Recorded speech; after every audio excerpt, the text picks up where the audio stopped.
अस्सलाम वालेकुम। अभी तक हमने जो टेस्टिंग की है that was based on Z distribution और जी स्कोर। इसको टेबुलर फॉर्म में हम देखते हैं। 2x2 का हम टेबल बना लेते हैं। एक तरफ हम सिग्मा की वैल्यू ले लेते हैं, सिग्मा नॉन, और एक तरफ हम कह देते हैं सिग्मा अननोन। दूसरी तरफ सैंपल साइज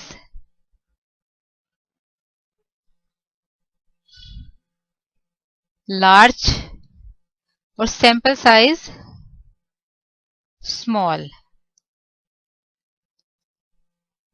अच्छा, जब सैंपल साइज लार्ज है और सिग्मा नोन है तो इस केस में क्या यूज हो रहा है? Z distribution. Sample size large है, सिग्मा अननोन है, तो by using the centre limit theorem जिसमें सैंपल साइज लार्ज हो तो we can use Z distribution. अब सैंपल साइज स्मॉल है लेकिन सिग्मा हमारे पास नोन है, इस केस में भी हम यूज करेंगे जी डिस्ट्रीब्यूशन। अब ये फोर्थ केस बच गया हमारे पास। ये क्या है? सैंपल साइज स्मॉल है, सिग्मा भी अननोन है। जब ये वाला केस हमारे पास होगा तो then we will use T distribution instead of Z distribution. T distribution को स्टूडेंट्स टी डिस्ट्रीब्यूशन भी कहा जाता है। Sometimes sample sizes are small and often we do not know the variance या standard deviation of the population. When either of these problems occur, statisticians rely on t-distribution. इस case में हम use करते हैं t-distribution, which is also called a student's t-distribution, which is the probability distribution that is used to estimate the population parameter by using the statistics t. अब t किसके equal होता है? x bar minus mu small s divided by n square root. x bar हमारे पास क्या है? That is sample mean. Mu क्या है? That is population mean. s क्या है? Standard deviation, unbiased standard deviation of sigma square, and n is the sample size. जब आप टी डिस्ट्रीब्यूशन यूज करते हैं तो आप को डिग्री ऑफ फ्रीडम की भी जरूरत होती है। Degree of freedom play an important role when using the students T distribution. There is different T distribution for every degree of freedom. If our sample size is n तो degree of freedom क्या होगा? n-1 for a single sample. For instant a sample size हम लेते हैं 22, तो degree of freedom हमारे पास क्या आ जाएगा? 21, डेट इज n हमारे पास 22 है। डिग्री ऑफ फ्रीडम को हम न्यू से लिखते हैं, new which is like v, इस फॉर्म में इसको लिखा जाता है, विच इज इक्वल टू n-1, तो ये आ जाएगा 22-1 equal to 21। This is degree of freedom. ये स्टैटिस्टिकल टेबल है फॉर टी डिस्ट्रीब्यूशन जिसके थ्रू हम टी वैल्यू फाइंड आउट करेंगे। इसका भी आइडिया आपको पहले से है जब हमने कॉन्फिडेंस इंटरवल फाइंड आउट किया था। Properties of T distribution. अब टी डिस्ट्रीब्यूशन की कौन कौन सी प्रॉपर्टीज है? Number 1, T distribution is continuous distribution and symmetric about t equal to 0, और इसकी रेंज क्या होती है? ranging from -infinity to +infinity. The mean of the t distribution is equal to, that is mu equal to 0 when nu, that is degree of freedom greater than n equal to 2. nu की हर वो value जो कि 2 या 2 से ज्यादा है उसके लिए मीन जो है हमारे पास 0 होगा, लेकिन अगर 2 से कम हमारे पास डिग्री ऑफ फ्रीडम है तो इट विल अनडिफाइंड। ये तो मीन आ गया। और इसका वेरिएंस किसके इक्वल है? Variance is equal to, which is denoted by sigma square nu divided by nu. और कौन सी वैल्यू के लिए? फॉर न्यू ग्रेटर देन 2 से ज्यादा वैल्यूज होंगी उसके लिए ये एग्जिस्ट करेगा, और इससे कम अगर वैल्यू होगी तो it will not exist. not exist for nu less than and equal to 2. The T distribution is unimodal with a bell-shaped distribution. Unimodal यानी कि इसका एक ही मोड हमारे पास होगा. The T distribution is flatter than the standard normal distribution.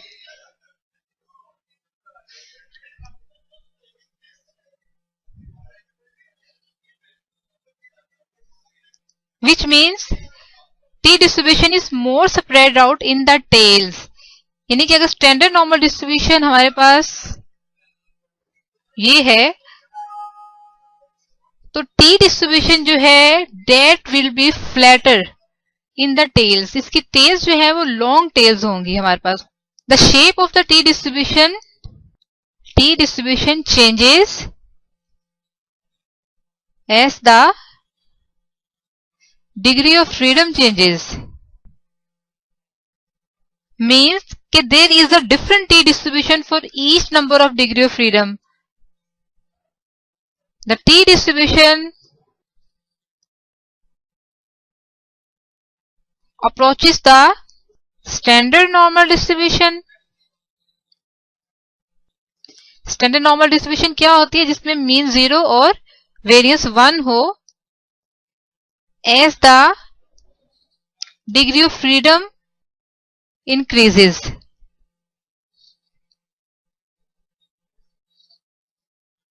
जो degree freedom बढ़ती जाएगी टी डिस्ट्रीब्यूशन जो है वो अप्रोच करता जाएगा स्टैंडर्ड नॉर्मल डिस्ट्रीब्यूशन की तरफ. The important property of T distribution is that it is independent of the unknown population standard deviation that is sigma. यानी सिग्मा से ये इंडिपेंडेंट होता है. तो इस केस में we can apply testing of hypothesis about mean of a population irrespective of what the standard deviation may be. Assumptions of T distribution. अब T distribution के लिए हम क्या assume करते हैं? पहला तो ये है कि जो सैंपल ड्रॉ किया गया है that should be randomly draw होना चाहिए. The population from which sample is drawn that should be normal. Sample जौन सी पॉपुलेशन से ड्रॉ किया गया है वो नॉर्मल पॉपुलेशन होनी चाहिए. However, it has shown that slight departure from normality do not seriously affect the test. In case of two small samples, both samples are selected randomly. अगर आप दो सैंपल ले रहे हैं कि दोनों के दोनों सैंपल रैंडमली सिलेक्ट होने चाहिए. बोथ पॉपुलेशन जो है वो दोनों जहां से सैंपल ड्रॉ किए वो दोनों की दोनों नॉर्मल होनी चाहिए और दोनों पॉपुलेशन जहां से सैंपल ड्रॉ किया गया उनके वेरिएंसेस इक्वल होने चाहिए. These are the assumptions of T distribution. Small sample test about mean.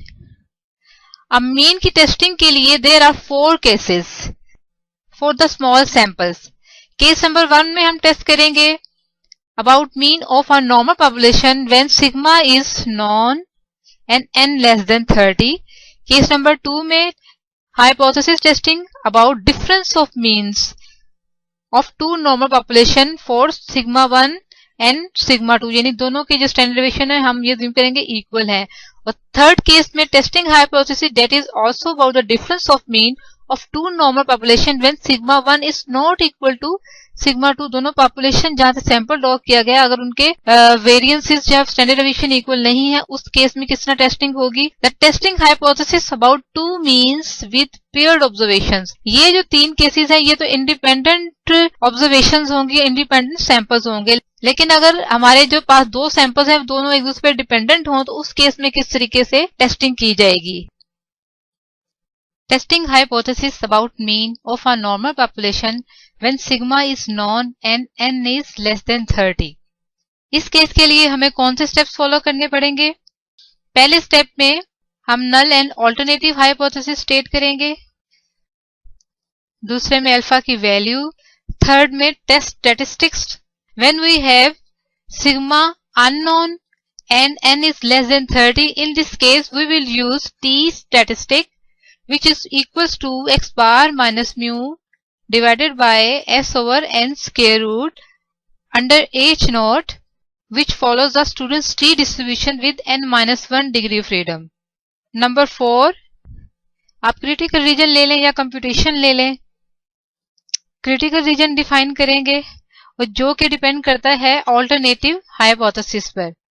There are 3 possible cases. अगर आपका ऑल्टरनेटिव हाइपोथेसिस जो है is equal to mu not equal to mu naught, उस केस में क्रिटिकल रीजन होगा alpha by 2 n minus 1 degree of freedom. And if alternative hypothesis is greater than mu naught, then t will be in the direction of alternative hypothesis, which is greater than form t alpha n minus 1. C case, if mu is less than mu naught is some specific value, then t will be less than minus t alpha n minus 1. Fifth में computation कर लें, इन दोनों को आप replace कर सकते हैं. 6 में हम कंक्लूजन ड्रॉ करेंगे. आइए इस केस की 1-2 एग्जांपल्स करते हैं. Example number 1. A sample of 12 jars of a peanut butter was taken from a lot, each jar being labeled 8 ounces net weight. The individual weights in ounces are 8.2, 8.6, 7.6 up to 7.5. हमारे पास 12 jar हैं और on the average ये assume किया गया कि हर jar का जो wait है वो 8 ounces है और ये 12 जार्स के अलग अलग वेट गिवन है. हमने टेस्ट करना है whether these values are consistent with the population mean of 8. Assume that the weights are normally distributed. First case में उसी तरीके से we will state null and alternative hypothesis. H note हम assume करते हैं कि जार का वेट जो है ऑन द एवरेज कितना है 8 ounces और इसका ऑल्टरनेटिव हम बना लेते हैं कि ये 8 ounces नहीं है. It is not equal to 8 ounces. Second हम अल्फा लेंगे 0.05. थर्ड में test statistics to be used, that is t equal to x bar minus mu s n square root under h naught, which has student's t distribution with n minus 1 degree of freedom. Fourth में हम computation कर लेते हैं. अब देखें test statistics में किस किस चीज की हमें जरूरत है. एक्स बार चाहिए, म्यू तो ऑलरेडी गिवन है 8 और हमें क्या चाहिए small s, where X bar is equal to summation X I over n और small s is equal to 1 over n minus 1 summation X I minus X bar whole square. या इसको इस तरीके से भी लिखा जा सकता है अगर फर्दर इसको एक्सपेंड किया जाए तो this will be equal to summation X square minus summation X whole square divided by n. ये दो जो है वैल्यूज हम लोगों ने फाइंड आउट करनी है जो सैंपल हमको गिवन है. एक्स आई हमारे पास गिवन है 8.2, 7.5 and so on up to 7.5. और इसका सम किया जाए that will be equal to 91.7. इसी तरीके से एक्स स्क्वायर हम फाइंड आउट कर लेंगे, इसका सम किया तो आ गया 701.61. एक्स बार क्या था हमारे पास, किसके इक्वल था summation X I over N. Summation X हमारे पास कितना है 91.7 और एन कितना है 12. इसको सॉल्व किया तो ये हमारे पास मीन आ गया 7.64. इसी तरीके से एस स्क्वायर जो है वो किसके इक्वल था 1 ओवर n माइनस 1 यानी कि 12 माइनस 1. समेशन एक्स स्क्वायर की जगह क्या आ गया 701.61 माइनस समेशन एक्स का whole square. Summation X 91.7 square divided by n that is 12. ये s स्क्वायर आ गया and we are required s. So by taking the square root of this value 0.0 79018 we have 0.28। S आ गया हमारे पास कितना 0.28, this is S, और ये वैल्यू हमें चाहिए थी। इसको हम टी स्टैटिस्टिक्स में सब्स्टिट्यूट करेंगे।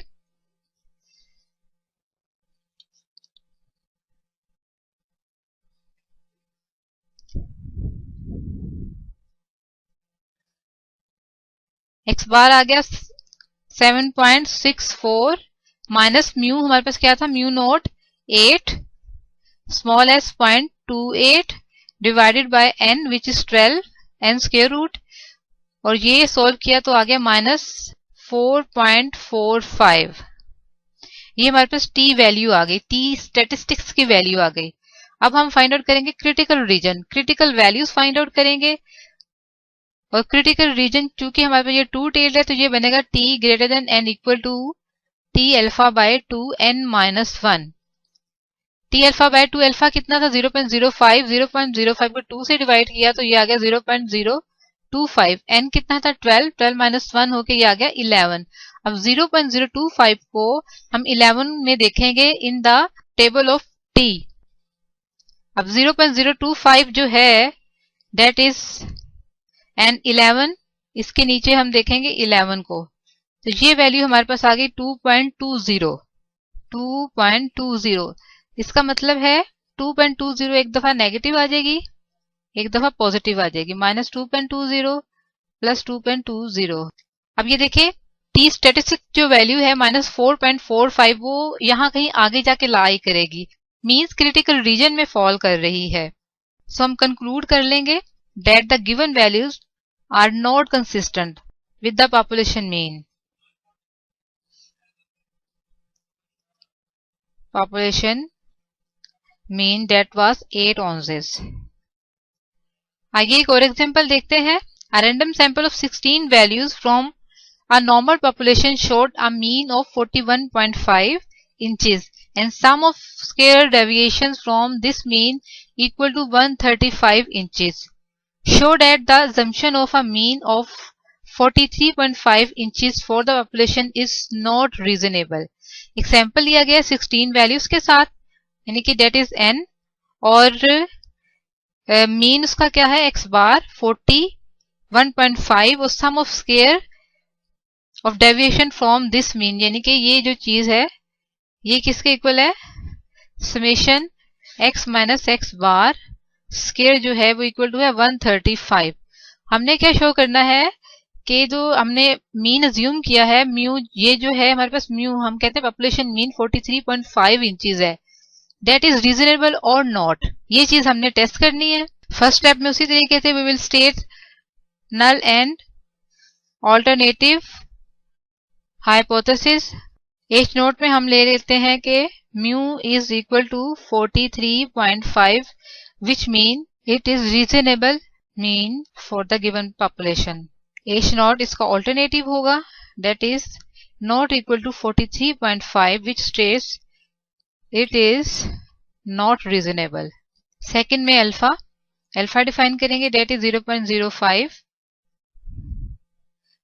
Third step में test statistic that is equal to x bar minus mu n square root under H naught which has a student tree distribution with n-1 degree of freedom. Fourth में हम computation पे आ जाते हैं। x बार तो already हमारे पास given है that is 41.5 और क्या गिवन था हमारे पास summation x minus x bar whole square which was equal to 135 and s is equal to a square summation x minus x bar whole square divided by n minus 1, ये आ गया 135 और n हमारे पास कितना है 16 माइनस 1 डेट इज 15। इसको further solve किया तो डेट इज इक्वल टू 9 और इसका स्क्वायर रूट लिया तो डेट इज इक्वल टू 3, यानी s हमारे पास कितना आ गया 3। इसको सब्स्टिट्यूट कर देंगे टी स्टैटिस्टिक्स में और ये आ जाएगा and finally it is equal to -2.67। अब नेक्स्ट स्टेप में हम क्रिटिकल रीजन डिफाइन कर लेंगे। Again it is two tail test, तो t इज इक्वल टू n minus 1 where this is 0.025 again and n हमारे पास कितना 16 माइनस किया 1 ये आ गया 15 0.025 को 15 में देखा तो हमारे पास क्या वैल्यू आ गई ये आ गया 0.025 इसको 15 में देखा तो दिस इज इक्वल टू 2.13 अब देखते हैं कि इसमें हमारा टी स्टैटिस्टिक्स फॉल करता है कि नहीं करता 2.67 जो है माइनस 2.67 जहां कहीं आगे जाके फॉल कर रहा है क्रिटिकल रीजन में फॉल करता है so we can conclude as t which is equal to minus 2.67 falls in the critical region so we reject h naught तो h naught रिजेक्ट करने का क्या मतलब है there is evidence to indicate that the assumption of mean which is 43.5 inches for the population is not reasonable.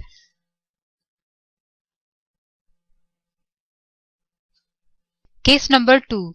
Testing hypothesis about difference of means of two normal population when sigma 1 is equal to sigma 2. Case number 1 में हमने single population को deal किया है अब अगर हमारे पास दो sample हैं जो ड्रॉ किए गए हैं टू नॉर्मल पॉपुलेशन से और उन दोनों नॉर्मल पॉपुलेशन में उनके वेरिएंस या स्टैंडर्ड डेविएशन इक्वल हैं तो उस केस में हम किस तरह टेस्टिंग करेंगे first of all similarly we have to state null and alternative hypothesis second में चूज अल्फा थर्ड में test statistic which will be equal to under H naught which has a t distribution with n1 plus n2 minus 2 degree of freedom. Number 4 computation.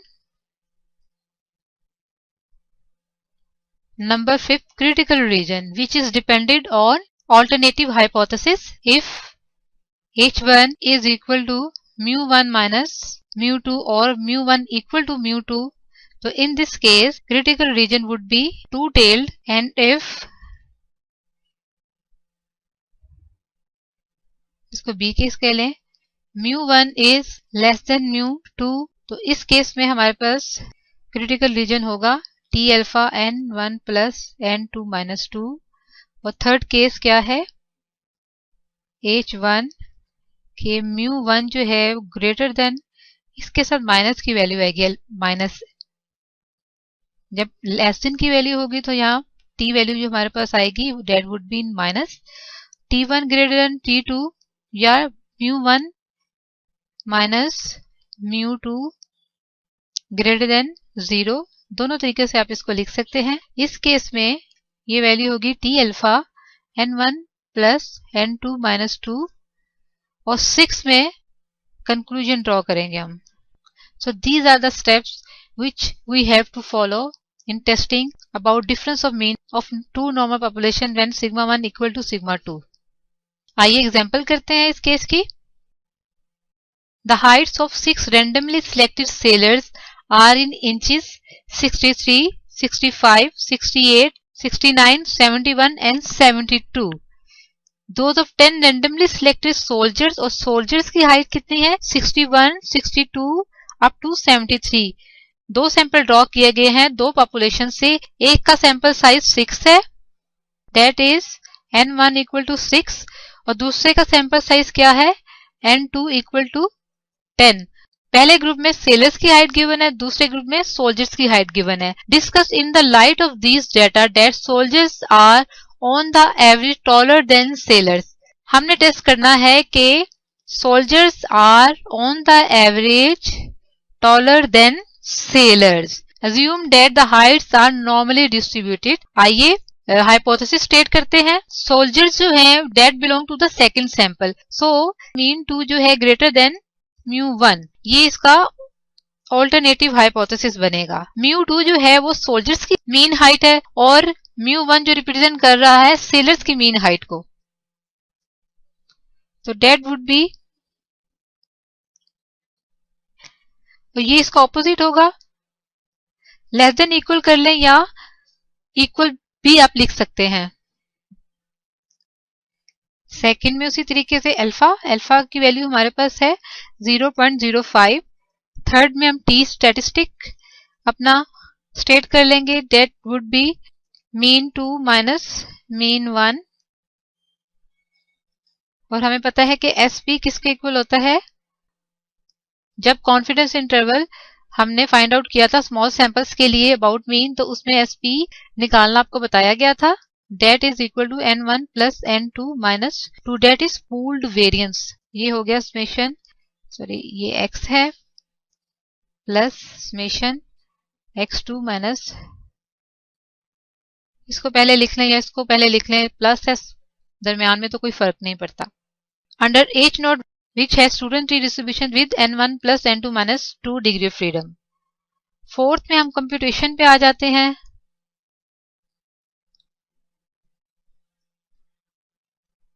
x1 हमारे पास क्या है, 63, 65, 68, 69, 71, 72, तो ये आ गया हमारे पास 408। x1 माइनस एक्स बार स्केयर हमने निकाल लिया, तो ये आ गया 25, 9, 0, 1, 9, 16, तो ये हो गया 60। इसी तरीके से सेकंड सैंपल जो कि सोल्जर्स की हाइट है वो हमारे पास क्या आ गई, x2 61, 62, 65 एंड सो ऑन 73, तो ये आ गया 678 समेशन x2। और इसी तरीके से x2 माइनस मेन 2, ये चीज आ गई हमारे पास 46.24, 33.64, 7.84 एंड सो ऑन 27.04, तो ये आ गई 153.60। मीन 1 निकाल लेंगे which is equal to summation x1 n1 जो कि हमारे पास सेलर्स की हाइट है, डेट इज 408, ये कितने थे n 6, 68। इसी तरीके से मीन 2 आ गया, summation x2 divided by n2 is equal to 67.8 inches. SP square हम फाइंड आउट कर लेते हैं विच इज इक्वल टू, ये वैल्यू क्या आई थी हमारे पास 60 और ये क्या आई थी 153.60, ये आ गया 6 plus 10 minus 2, 21360, 14 which is equal to 15.257। ये तो SP स्केयर आ गया, हमें चाहिए SP which is equal to 15.257 का अगर हम स्केयर रूट ले लें, दिस इज इक्वल टू 3.906। अब हम t की वैल्यू या t स्टैटिस्टिक उसकी वैल्यू कैलकुलेट कर लेते हैं by substituting all the above values, तो then it will become 68 minus 67.8, 3.906, 1 over 6 plus 1 over 10 which is equal to minus 0.2, 3.906 into 0.516 is equal to minus 0.099। तो ये आ गई t की वैल्यू हमारे पास। फिफ्थ स्टेप में क्रिटिकल रीजन हम अपना ड्रॉ कर लेते हैं, क्योंकि ये वन टेल है और इन द ग्रेटर फॉर्म तो it would be t.05, alpha की वैल्यू आ गई n1 प्लस n2 माइनस 2, 0.05 को 14 में देखा तो आ गया 1.76, ये 1.76 हम कहते हैं कि यहाँ आगे करके सारा क्रिटिकल रीजन है। यहाँ हमारे पास टी स्कोर है और हमारे पास कैलकुलेटेड टी की वैल्यू क्या थी -0.099 वो यहाँ कहीं करके इधर यहाँ कहीं करके फॉल करती है, मीन्स एक्सेप्टेंस रीजन में फॉल करती है. Then we can say since t which is equal to -0.099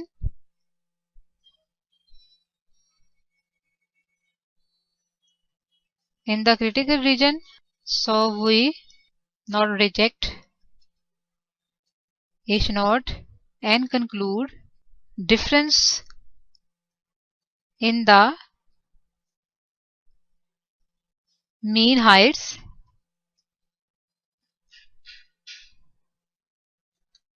is not sufficient to demonstrate that the soldiers are on the average taller than sailors. आइए एक और एग्जांपल देखते हैं.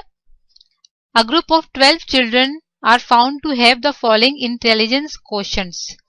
उनका IQ लेवल गिवन है, that is 112, 109 up to 128. और second group में 10 children is tested and their IQ level is 117, 110, 106, 109 up to 108. Is this group significantly different from the first group? First step में उसी तरीके से null and alternative hypothesis state कर लेंगे. Null hypothesis क्या होगा कि दोनों ग्रुप की इंटेलिजेंस में ऑन द एवरेज कोई डिफरेंस नहीं है, और इसमें हम कह देते हैं कि इनका डिफरेंस जो है वो 0 के बराबर नहीं है, means there is significant difference between both of groups IQ level. अल्फा ले लिया, टेस्ट स्टैटिस्टिक है student distribution with n1 plus n2 minus 2 degree of freedom. Critical region define कर लेते हैं. टेबल में ये वैल्यू देखी तो विच इज इक्वल टू 2.086, यानी कि ये इसका क्रिटिकल रीजन बन जाएगा. एक दफा माइनस में, एक दफा प्लस में. कैलकुलेशन कर लेते हैं. x1 फर्स्ट ग्रुप की जो IQ लेवल हमारे पास गिवन है 112, 109, 125 up to 128. Summation of x1 आ गया 1422. इसी तरीके से x2 सेकेंड ग्रुप का IQ लेवल ले लिया 117, 110, 106 एंड सो ऑन. तो ये आ गया 1103. यहाँ n1 हमारे पास क्या है, फर्स्ट ग्रुप का 12 और सेकेंड ग्रुप का सैंपल साइज है 10. इसी तरीके से x1 का स्केयर ले लिया, 112 का स्केयर लिया, 109 का स्केयर लिया, 125 का स्केयर ले लिया. इनको सम अप किया तो ये वैल्यू आ जाती है 169350.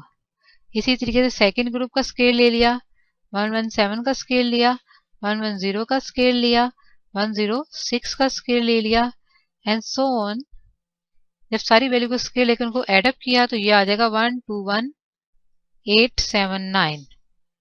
मीन 1 फाइंड आउट कर लिया, ये आ गया 118.5.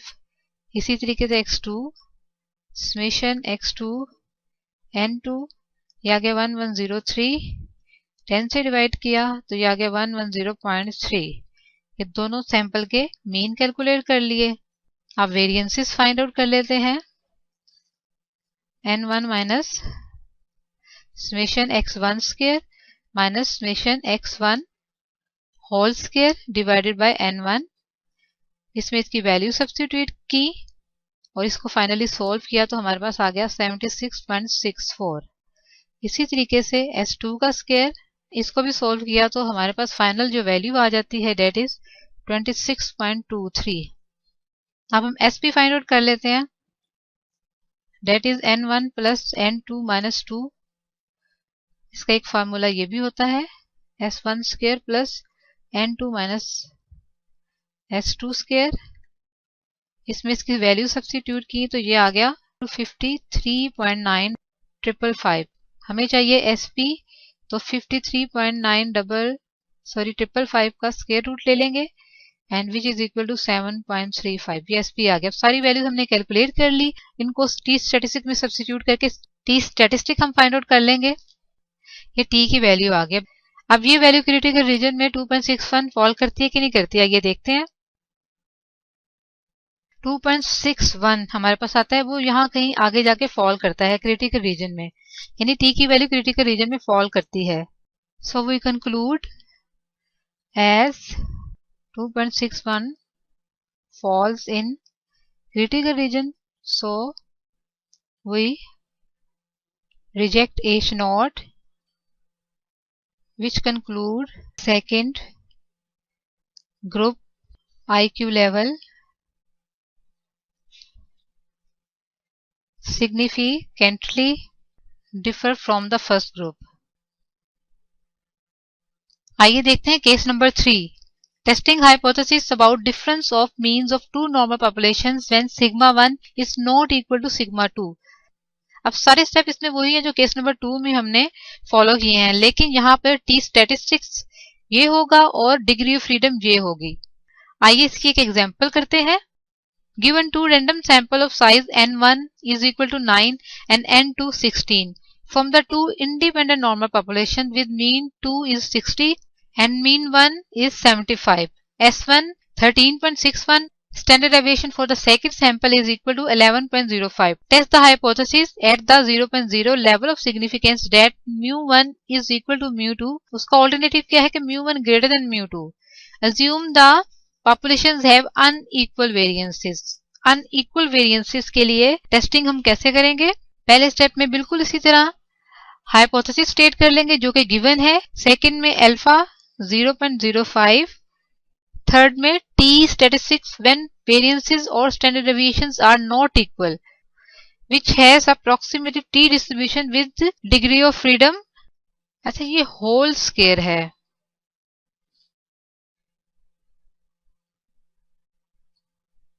n2 - 1 n1 - 1। पीछे जो हमने स्टेप फॉलो किए थे उसमें भी ये होल स्क्वायर था, दिस इज होल स्क्वायर। इसको भी करेक्ट कर लेते हैं, ये जो है इंडिविजुअल नहीं है, this is whole square. Fourth में कंप्यूटेशन, डेटा हमारे पास क्या गिवन है, मीन 1 इज इक्वल टू 75 और मीन 2 हमारे पास क्या है 60। इसी तरीके से n1 हमारे पास क्या था 9 और n2 16। S1 भी गिवन था हमारे पास 13.61 और S2 11.05। अब ये वैल्यू टी स्टैटिस्टिक में सब्स्टिट्यूट करेंगे, 75 - 60 13.61 whole square divided by 9 plus 11.05 whole square 16, तो टी की वैल्यू फाइनली हमारे पास आ जाएगी 2.82 और डिग्री ऑफ फ्रीडम क्या आ जाएगा 13.61 whole square 9 plus 11.05 whole square 16 और इसका टोटल का whole square divided by 13.61 square 9 का पूरी टर्म का square and divided by n1 - 1, तो ये 8 आ गया। इसी तरीके से 11.05 इसको फाइनली सॉल्व किया तो ये आ गया 795.96 56.83 विच इज इक्वल टू 14, जो 14 डिग्री ऑफ फ्रीडम आ गया। अब क्रिटिकल रीजन हम डिफाइन कर सकते हैं, टी अल्फा न्यू, तो ये आ गया अल्फा 0.05 है, ऑल्टरनेटिव चूंकि ग्रेटर की डायरेक्शन में तो ये ग्रेटर में आएगा, ये आ गया 14। 0.05 को 14 में देखा तो विच इज इक्वल टू 1.76, 6 में कंक्लूजन ड्रॉ कर लेते हैं। और टी स्टैटिस्टिक की क्या वैल्यू हमारे पास आई थी 2.82। और 2.82 जो है वो फॉल करता है कि नहीं करता क्रिटिकल रीजन में, आइए देखते हैं।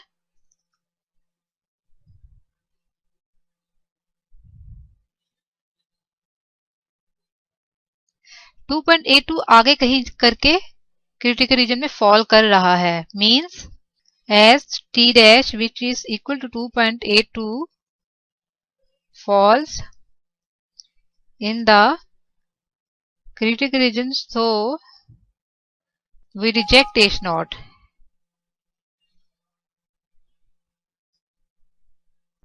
अभी तक जो हमने टेस्टिंग की है about 2 means we have use independent samples, लेकिन बहुत सी ऐसी सिचुएशंस होती हैं जिसमें सैंपल्स आर नॉट इंडिपेंडेंट बल्कि they are dependent.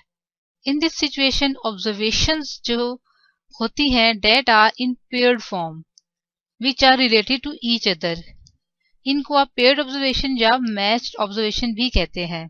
And there are two types paired observation, it occurs either naturally or by design. Suppose 20 students are given coaching in the subject statistics for 3 months and their scores are recorded before and after the coaching in this subject. अब coaching से पहले student के test score और coaching के बाद student का test score जो हमें ऑब्टेन्ड होगा, it will constitute natural pairing.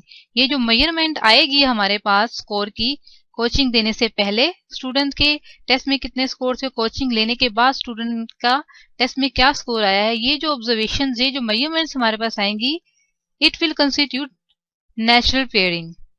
On the other hand observations are also paired to eliminate effects in which there is no interest, means undesirable effects को eliminate करके जो pairing की जाती है उस पेयरिंग को हम पेयरिंग बाय डिजाइन कहते हैं। सपोज हम ये टेस्ट करना चाहते हैं कि एक फर्टिलाइजर है, इसकी 2 टाइप्स हैं ए एंड बी। अब हमने ये देखना है कि इनमें से कौन सी बेहतर है। इन दोनों टाइप्स को नंबर ऑफ प्लॉट्स पे अप्लाई किया जाएगा and the results are recorded. अगर ये रिजल्ट आता है कि both types are significantly different, अब इसकी क्या वजह हो सकती है? ये डिफरेंस जो है वो बीज की क्वालिटी की वजह से भी हो सकता है या डिफरेंट वेदर कंडीशंस की वजह से भी हो सकता है। The real difference between the fertilisers can be found only when the plots are paired according to the same types of soil and same weather conditions. And for this purpose, we eliminate the undesirable sources of variations to take the paired observation, and this pairing is done by design. और अगर हम ये undesirable variation जो है, ये weather condition जो different है, इसको एलिमिनेट कर दें, एक जैसी वेदर कंडीशंस कर दें, जो बीज डिफरेंट किस्म का बोया गया है प्लॉट्स में, अगर वो एक जैसा कर दें, एक जैसी क्वालिटी का दोनों प्लॉट्स पे अप्लाई किया जाए, तो उसके बाद जो ऑब्जर्वेशंस हमारे पास आएंगी, इसको हम कहेंगे पेयरिंग बाय डिजाइन। अब अगर हमने पेयर्ड ऑब्जर्वेशन की टेस्टिंग करनी हो तो कौन से स्टेप्स को फॉलो करना पड़ेगा? पहला स्टेप तो उसी तरीके से state null and alternative hypothesis. Null hypothesis हमारे पास होगा, इसको म्यू डी डी जो है वो डिफाइन कर रहा है डिफरेंस को, difference between 2 samples, mean 1 minus mean 2। हम कहते हैं कि इन दोनों में कोई डिफरेंस नहीं है और ये आ जाएगा नॉट इक्वल टू 0, यानी कि दोनों में सैंपल्स में डिफरेंस है। अल्फा की वैल्यू क्या होगी? टेस्ट स्टैटिस्टिक्स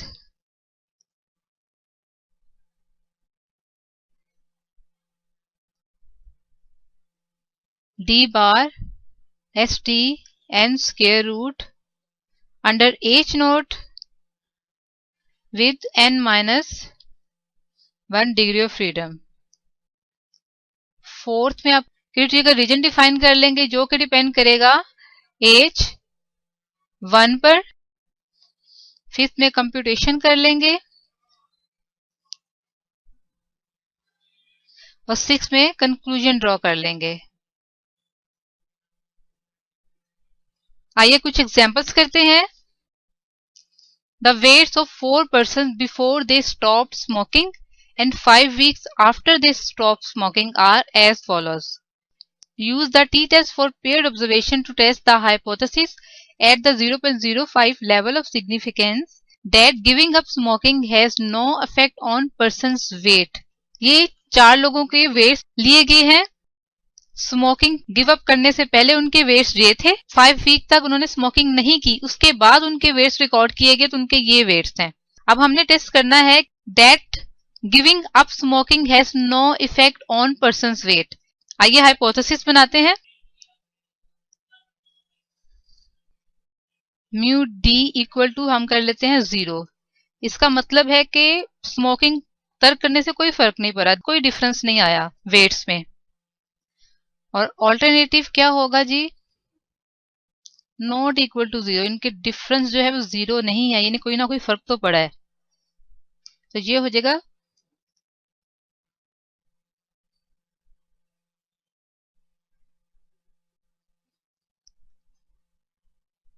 हैज इफेक्ट, कोई ना कोई फर्क तो पड़ा है पर्सन्स के वेट्स पर।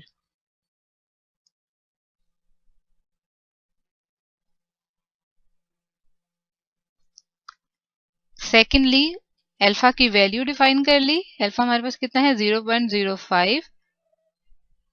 थर्ड में test statistic that is T D bar S T N square root under H naught with n-1 degree of freedom. Fourth में कैलकुलेशंस कर लेते हैं या क्रिटिकल रीजन, इनको आप रिप्लेस कर सकते हैं दोनों पॉइंट्स को। पर्सन्स हमारे पास कितने हैं 4, 1 2 3 4। अच्छा जी, wait before smoking give up करने से पहले उनका वेट क्या था, इसको हम x1 कह लेते हैं।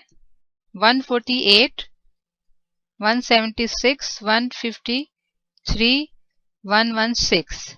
और ये आ गया वेट आफ्टर गिव अप करने के बाद, स्मोकिंग गिव अप करने के बाद जो वेट है वो रिकॉर्ड क्या हुआ, उसको x2 से डिनोट कर लेते हैं। That is 154 176 151 121। अच्छा, जब d हम निकाल लेते हैं x2 में से माइनस करके x1, तो d हमारे पास आ जाता है 6 0 -2 और 5। और हम ले लेते हैं d का स्क्वायर, d का स्क्वायर किया तो ये आ गया 36 0 4 25। इनका सम कर लेते हैं, ये आ गया 9 और ये आ गया 65। अब हमने क्या क्या कैलकुलेट करना है, डी बार किसके इक्वल है, summation D over N. Summation D हमारे पास क्या आया था 9 और टोटल वैल्यूज कितनी है 4, तो ये डी बार आ गया 2.25। और हमने निकालना है S T, that is n-1 summation D square minus summation D whole square. तो इसमें वैल्यू सब्स्टिट्यूट की, n-1 4 - 1 होके 3 आ गया। समेशन डी स्क्वायर है 65, समेशन डी है 9 का स्क्वायर और n हमारे पास कितना है 4। इसको सॉल्व किया तो इट इज इक्वल टू 65 - 20.25 और ये हमारे पास एस डी स्क्वायर है। एस डी स्क्वायर फाइनली हमारे पास आ गया 14.9167। हमें चाहिए एस डी, तो इसका स्क्वायर रूट ले लेते हैं 14.9167, तो ये आ गया 3.862। इन सारी वैल्यूज को हम टी स्टैटिस्टिक्स में सब्स्टिट्यूट करेंगे तो टी की वैल्यू आ जाएगी D bar 2.25 divided by 3.862 N square root, N क्या था 4, तो ये आ गया 4.50 डिवाइडेड बाय 3.862 1.17। ये टी स्टैटिस्टिक्स हमारे पास आ गया। अब क्रिटिकल रीजन जो है वो डिफाइन कर लेते हैं। टू टेल टेस्ट है तो ये आएगा टी अल्फा बाय 2 n-1, तो ये वैल्यू आ जाती है 0.025 को 3 में देखा तो टेबल वैल्यू हमारे पास आ गई 3.18। अब देखते हैं इसमें स्टैटिस्टिक्स हमारा फॉल करता है कि नहीं करता।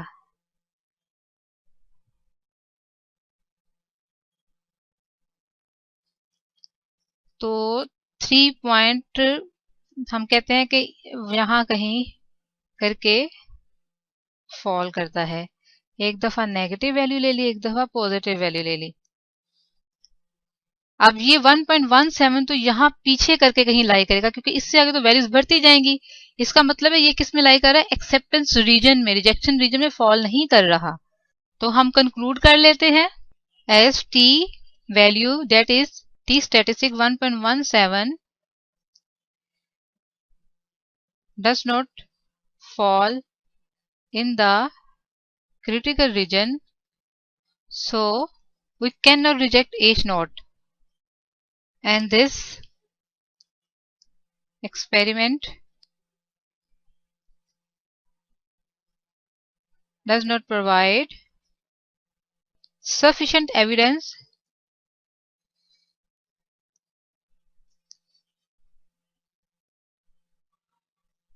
to conclude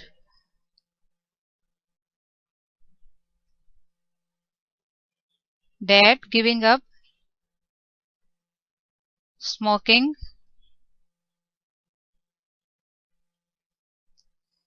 has no effect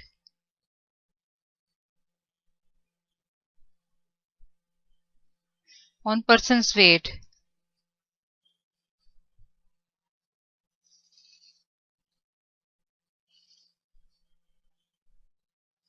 आइए एक और एग्जांपल देखते हैं। To verify whether a course in statistics improved performance, a similar test was given to 12 participants both before and after the course. The original grades recorded in alphabetically order of the participants were 44, 40, 61 up to 72, और after the course लेने के बाद उनके क्या grades आए हैं 53, 38, 69 and up to 78. Was the course useful as measured by performance on tests? Consider these 12 participants as a sample from a population. ये course लेने से पहले के स्कोर हैं, ये कोर्स लेने के बाद के स्कोर हैं। And we have to test कि after taking the course either performance has been improved or not. पहले हम हाइपोथेसिस स्टेट कर लेते हैं। एच नोट में हम कहते हैं कि दोनों जो हमारे पास स्कोर्स हैं उनका डिफरेंस, मीन डिफरेंस जो है वो 0 है। इसका मतलब है कि course has not improve the performance.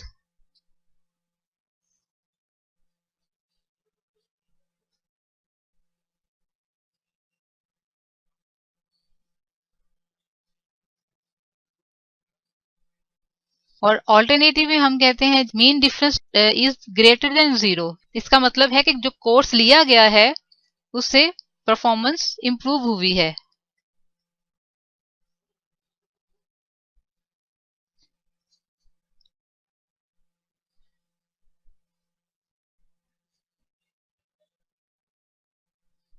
Second में अल्फा की वैल्यू डिफाइन कर ली, थर्ड में test statistics,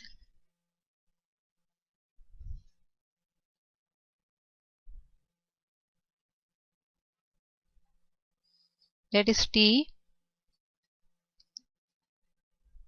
under H naught with n-1 degree of freedom. Number 4 computations, upgrades जो है ये आगे बिफोर टेकिंग द कोर्स, इसको हमने कह दिया x1। तो ये है हमारे पास 44, 60, 61, 52 अप टू 72, और ये आगे grades after taking the course. इसको x2 से डिनोट कर दिया तो ये आ गया 53, 38, 69, 57 and so on up to 78। Difference निकाल लेते हैं दोनों का, x2 माइनस x1 तो ये आ गया 9 माइनस 2, 8, 5 अप टू 6 और इसका सम किया तो ये आता है 60। इसी तरीके से डी स्क्वायर फाइंड आउट कर लेंगे, 81, 4, 25 एंड अप टू 36 और इसका सम हमारे पास आ जाएगा 578। अब हम डी बार और एस डी कैलकुलेट कर लेते हैं। D bar summation D over N and which is equal to 60 और कितनी वैल्यूज हमारे पास 12 तो ये आ गया 5। इसी तरीके से S T square 1 over N minus 1 ये आ गया summation D square minus summation D whole square. अब n माइनस 1 यानी कि n कितना 12 माइनस 1 तो ये आ जाएगा 11। समेशन डी स्क्वायर हमारे पास था 578 माइनस समेशन डी हो गया 60 इसका स्क्वायर ये आ गया 12 और ये आ गया 278, 11 और 25.27 ये तो एस डी स्क्वायर आ गया। हमें चाहिए एस डी, इसका जब स्क्वायर रूट लेंगे तो हमारे पास आ जाएगा एस डी दैट इज 5.03। अब हम टी वैल्यू फाइंड आउट कर सकते हैं, डी बार भी हमारे पास है दैट इज 5, एस डी है 5.03 और एन स्क्वायर रूट हमारे पास कितना है 12। इसको सोल्व किया तो ये आ गया 3.44। अब क्रिटिकल रीजन डिफाइन कर लेते हैं, क्योंकि t की वैल्यू ग्रेटर फॉर्म में है तो ये आ जाएगा t alpha n minus 1 that is t 0.05 इसको n माइनस 1 11 तो ये t वैल्यू हमारी आ जाती है टेबल में से अगर हम देखें तो 1.796। तो इधर it fall in the critical reason और not, let's see.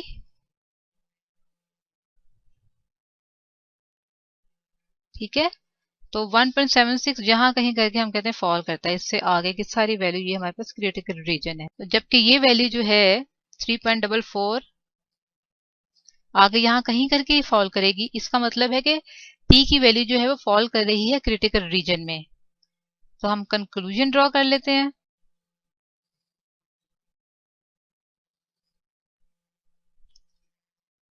As t which is equal to 3.44 falls in the critical region, so we reject H naught and conclude